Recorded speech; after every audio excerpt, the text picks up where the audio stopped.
Okay, as we know, at the end of first week, the blastocyst starts implantation here. How does this blastocyst looks like at the end of first week? Some cells, supposing that this is a uterine wall, okay, some cells, they get accumulated towards the embryonic side, okay. These cells are called as embryoblast or the inner cell mass, okay. And this outer cell mass, it is called as trophoblast or the outer cell mass, which later forms placenta. Clear? Now we will discuss what happens on day 8. Now supposing this is the surface epithelium of the uterus, okay, uterine wall, and here is the blastocyst. This is its position. Now I am magnifying it, but before that you should know that at the time of implantation, this is day 8, at the time of implantation, the uterine glands, they become more tortuous, more secretory, they increase in number and their size, and also the blood vessels, the blood capillaries in the maternal blood, in the stroma of endometrium, they get dilated and form the sinusoids. The dilated and congested capillaries are called as sinusoids. Now what happens in the blastocyst? Okay, now what happens to this blastocyst on day 8? This is day 8, okay. As I had already told, these are uterine glands, okay, and this is the blastocyst, and here are the sinusoids or the dilated capillaries. Now what happens? Here it was like, this was the inner cell mass and this was outer cell mass, okay. Now what happens? This trophoblast, it divides in 2 layers, especially near the embryonic region which has embedded. So here trophoblast divides in 2 layers, okay, and outer part almost remains the same, but as the embryoblast keeps on embedding inside that, it keeps on dividing in 2 layers, the trophoblast, okay. So trophoblast has been divided in 2 layers. The outer cell layer, it is called as syncytiotrophoblast, okay, and the inner cell layer, it is called as cytotrophoblast. Clear? This syncytiotrophoblast, as the term suggests, syncytium. What is syncytium? That is without cell boundary. There are no cell demarcations, so it is multinucleated. These are multinucleated and they have no mitotic figures, whereas the inner layer of trophoblast, it is mononucleated and mitotic figures are present, therefore they can divide.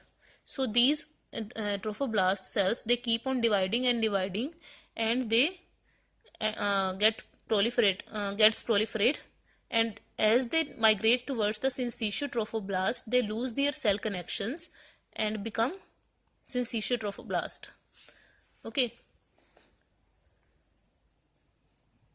Okay, now also there was inner cell mass here. There is a cavity develops between these inner cell mass, like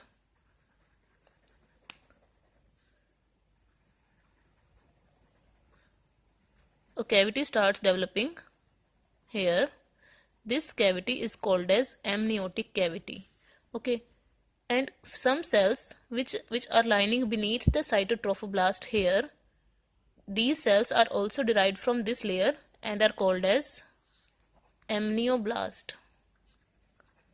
These amnioblasts are derived from epiblast cells. Now what are epiblast cells?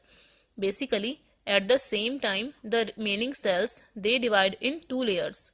Okay, upper layer is called as the epiblast and lower layer is called as hypoblast. Now the confusing thing is that most of the students get confused in embryology. It is not a 2D structure, it is a 3D structure. It is just like two plates in which above two plates two plates together, in which upper plate is epiblast and lower plate is made up of hypoblast. So these cells, these are hypoblast cells. Clear? So, and one more thing, these epiblast cells, that is which are above, these are high columnar epithelial cells with elongated nuclei, whereas the hypoblast cells, they are small cuboidal cells. Okay, clear? Okay, now this was the development of day 8. Now on day 9 and 10, what happens? The blastocyst, it gets more and more embedded. Okay, it gets more and more embedded within the uterine wall, and this this is a penetration defect here. You can say it has become more and more embedded, and this penetration defect here, it is covered by fibrin coagulum. Okay, because it has deeply embedded inside the endometrium. Okay, now what happens is, these syncytial trophoblasts, as we can see, we make the diagram again. This is the epiblast layer. Okay, these are the amnioblasts. This is amniotic cavity. This is hypoblast layer, which I can show like this. This is the hypoblast layer. Okay, and above that, this was the cytotrophoblastic layer. Clear? And on that is your syncytial trophoblast. So this layer is syncytial trophoblast. This is cytotrophoblast. Okay, now what happens? These are the blood capillaries, and here are the uterine glands, which are becoming more and more tortuous. So within these syncytial trophoblast, some spaces start developing, some vacuoles start developing, which confluent together and form lacuna. Okay, so this stage, this stage is also called as the lacunar stage. Clear? Okay, now also these hypoblast cells, they give rise to some flat cells which start developing here beneath the cytotrophoblastic layer. Okay, and this layer made up of cytotrophoblast and these hypoblastic cell layer here, it is called as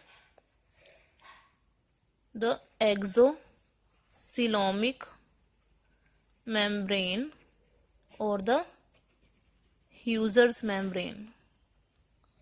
Okay, and this space which has developed here, it was the blastocyst cavity earlier. Now it will be called as, now as the cells have got developed in this outside layer, so now this will be called as the exocoelomic cavity or primitive yolk sac. Clear? And these cells lining this cavity, they will secrete yolk sac. These are called as the yolk sac cells. Clear? Now what happens? Now this was the development on day 9 and 10. Now what happens on day 11 and 12? Now we will discuss day 11 and 12. What happens? We had discussed that lacunar spaces have developed on day 9 and 10. Now these lacunar spaces, they invade the this endometrial stroma more and more, so that these lacunar spaces, they invade these lacunar spaces, they invade the endothelium of blood vessels. Okay, so now what happens?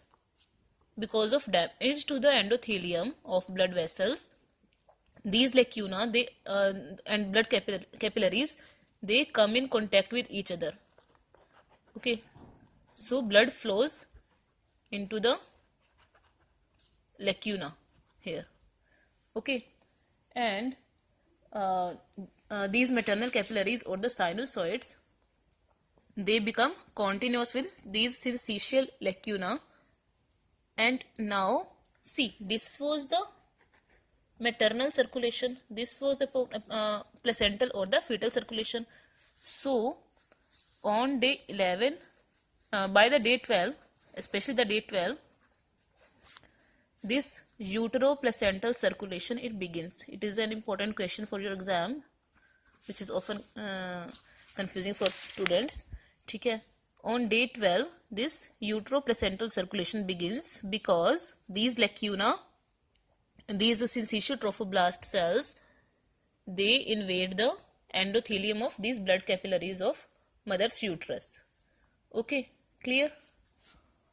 Also, by this meanwhile, what happens? This is the exocoelomic cavity, and this is epiblast, this hypoblast cells. Between these two layers,